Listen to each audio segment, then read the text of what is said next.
Hello. I was at a family wedding a few days ago and met up with family members who I hadn't seen for a long time.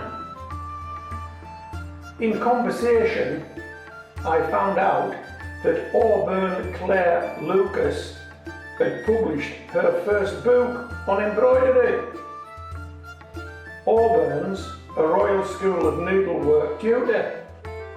She's the daughter of the son of my sister. Let me give you that one again. She's the daughter of the son of my sister. I'm not sure what that makes us, other than related. There are lots of tips in the book for anyone thinking of learning embroidery. It's called Whitework Embroidery, Techniques and Projects, and the author, of course, is Auburn Claire Lucas. Check out Auburn on the link in the text below. If you choose to leave a comment, tell her Jim from Homegrown Veg sent you.